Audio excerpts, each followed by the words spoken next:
Rouhani is a wolf in sheep's clothing, a wolf who thinks he can pull the wool over the eyes of the international community. Well, like everyone else, I wish we could believe Rouhani's words, but we must focus on Iran's actions. And it's the brazen contrast, this extraordinary contradiction between Rouhani's words and Iran's actions that is so startling. All right, folks, welcome back to the Steve Malzberg Show. Bibi Netanyahu, Prime Minister of Israel, yesterday at the United Nations.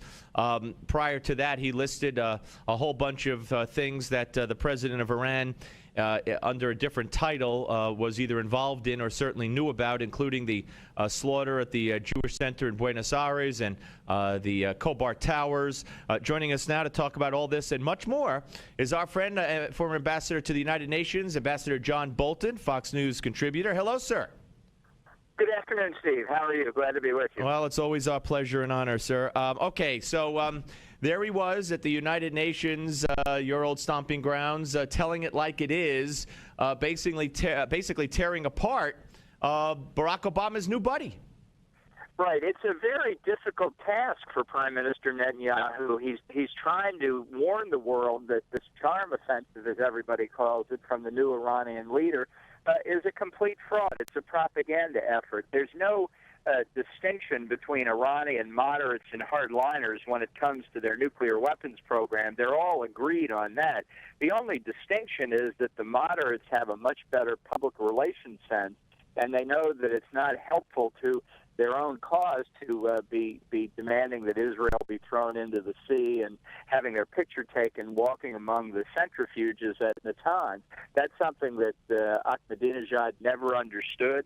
Rouhani understands it very well. He has used this same playbook before 10 years ago when he was Iran's top nuclear negotiator to buy time and legitimacy for Iran, and he's about to do it again. Well, you wrote a brilliant editorial in the Wall Street Journal called How Rouhani is Playing Obama. Obama's got to know this. I mean, Obama's got to know everything that Bibi said as far as, how far along the nuclear, program is, how he had his hand in, as I mentioned, the Buenos Aires, Khobar Towers, and other horrific murderous events. I mean, Obama's got to know all this, right? Well, I think he knows it, but he doesn't care about it. I think Obama fears an Israeli military strike against Iran's nuclear program more than he fears Iran getting nuclear weapons. You know, we know what we know, but let's be clear. There's a lot about Iran's program we don't know, and all of that information that's unknown to us is bad news. But it's even worse from Obama's point of view. He knows things that are not true. And as Reagan said, that's always the most dangerous knowledge. For example, in his statement last Friday after the 15-minute conversation where the President of the United States called Rouhani, the president of a state sponsor of terrorism, to talk to him, and Obama briefed the country and said, we're going to enter into negotiations. Now, this will be the 11th year of negotiations with the Iranians. And there are reasons to be encouraged, he said, because after all, the supreme leader, the Ayatollah Khatami, has issued a fatwa against nuclear weapons. Now, the president said that without qualification, with no caveats at all. And it's been several years now, as people have pointed out again and again, nobody has ever seen this document. Nobody has ever seen it in Farsi, much less seen it in English. Now, if it's such a stunning document, if it's a document that should give us reason to believe that Iran is going to negotiate good faith, can't we at least see the document? Won't somebody tell Iran to print the document somewhere where we can read it? I just think it's embarrassing that the staff of the American president didn't have the sense of place to say, we understand they've claimed there's this fatwa. That would be important if it was true. We'd sure like to see it. That's not what they did. That shows gullibility, naivete, and inexperience, even after 4.5 years on the job. And he said that, if I'm not mistaken, Mr. Ambassador, he said the same thing earlier in the week, last week, President Obama did when he spoke at the United Nations. He mentioned a fatwa. Yeah, it has become something that is a talisman of the Ayatollah's good faith. Okay, I don't believe their good faith for a minute. I think they've been lying to us for 20 years about their nuclear weapons program. But this is a very interesting test. Let's see this famous document. Now, I leave aside a few small points like any fatwa can be reversed by a subsequent fatwa, and there's some doubt whether the Ayatollah Khamenei, under Islamic law, really has authority to issue documents like that. Leave all those technical questions aside. Let's just see the document. And you bring up such an amazing point, but the president, when you said almost in passing, the president of a terrorist state, a state that sponsors terrorism, that sponsors Hezbollah, that just forwards instability, that has threatened the destruction of Israel. And yesterday, John Kerry's saying, I think we can wrap this up in 6 months. Now, what kind of position does this put Israel in? I had Caroline Glick on, and she said it really puts the screws to Israel because they can't do anything while Obama is A, negotiating, or B, works out an agreement that is somehow signed by the U.S. But Netanyahu yesterday said if we have to stand alone, Israel will stand alone. Do you believe it ties Israel's hands? Well, I think that's certainly what Obama intends. Whether it does or not, I don't know. But honestly, this is why I urged Israel to strike 5 years ago when Bush was still president. Because now you've got somebody in who, as I said a moment ago, I think fears Israeli military action more than an Iranian nuclear weapon. The fact is, the most likely outcome at this point is a very bad agreement that allows Iran to continue enrichment, and they will promise solemnly, just like the fatwa, not to enrich above reactor grade. Not to go to any level closer to weapons-grade uranium. And they will open some of their facilities again to International Atomic Agency inspectors. But they won't open the facilities they're not going to disclose and don't tell us about, some of which might even be in North Korea, where they've cooperated with North Korea on a variety of nuclear and ballistic missile-related projects. So once Iran gets the right to enrich, which the president has already conceded despite 10 years of European efforts, Security Council sanctions, telling Iran to stop enriching.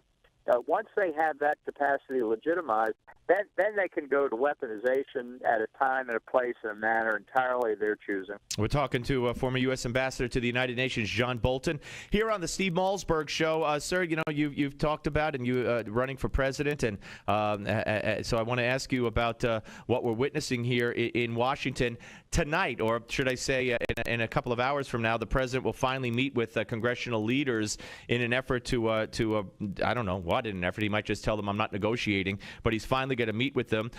You know probably about this World War II veterans a memorial where World War II veterans on an honor flight basically tore down the barricades, and we're getting yesterday in order to they were there, they flew in from other parts of the country, and they weren't going to be denied even though the government shut down and closed that memorial along with others. We're getting reports that it was the White House Office of Management and Budget that ordered the closing of the World War II memorial. I mean, I can't think of anything lower to try to make a point.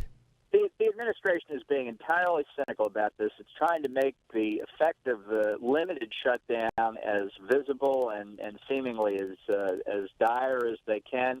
For anybody who's ever been in Washington and walked near the World War II memorial, it's open 24/7. They had to go out of their way to put those fences around it and the yellow police line. And it's designed to have the effect of saying, oh, these poor World War II veterans who quite rightly should have been allowed to see the memorial.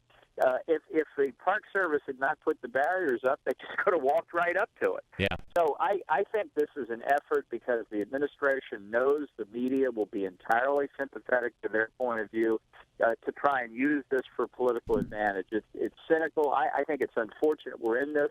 But the Republicans now have an obligation to explain to people that it's really the president's intransigence that has brought us to this point. I got one more silly question, and it's silly because James Clapper, testifying today before the Senate, suggested that with the government shutdown, some U.S. spies might switch allegiance. In other words, if they're, I can't even believe he addressed this, but if they're spying on Russia, they might, be tempted to take Russian money because they're not going to get paid from the U.S. government. I mean, is this as bizarre as it gets? Well, that's ridiculous. The United States State Department still has money to run. Now, if that is considered an essential function of government, I would think paying our spies is also an essential function. But it's part of this plan. Let's do the worst we can. Let's cause the maximum amount of pain to make the point. It's not how do we most prudently manage the government, which is what responsible adults should be doing. It's how do we maximize the political advantage? That's irresponsible. All right. Mr. Ambassador, always a pleasure, sir. Thank you very much. Thanks again for having me. My pleasure. That's Ambassador John Bolton, former U.S. Ambassador to the United Nations. Yeah, I mean, I'm reading from FoxNews.com. Could Russia or Iran exploit the Washington budget impasse to recruit American spies? Intel chief suggests U.S. spies might defect over the budget impasse. So you know what Ted Cruz has done? Ted Cruz says, okay, let's pass a separate bill. If they're not funding this out of necessity, saying that it's, as the ambassador just alluded to, that it's vital, then let's pass a bill that funds this, that funds the our intelligence community. But, of course, they've tried that with Veterans Affairs. The House did. They've tried that with the Parks and Recreation Department, National Park Services, and the Democrats in the House voted it down. And the president even threatened to veto it if it passed the House and Senate. So I don't know what kind of games they're playing, but they are. I agree with John Bolton. They're trying to make it as much pain as possible, make it appear as painful as possible, playing this propaganda game. Boy, they were hoping the market would go down 500 points, weren't they? Weren't they? Chuck Todd said in so many words, not so many words, but said they're hoping for help from the markets. Well, they haven't gotten the kind of help they were looking for. All right. 855-777-9660, 855-777-9660. I want to hear from you folks right here on the Steve Malzberg Show, Newsmax TV and radio.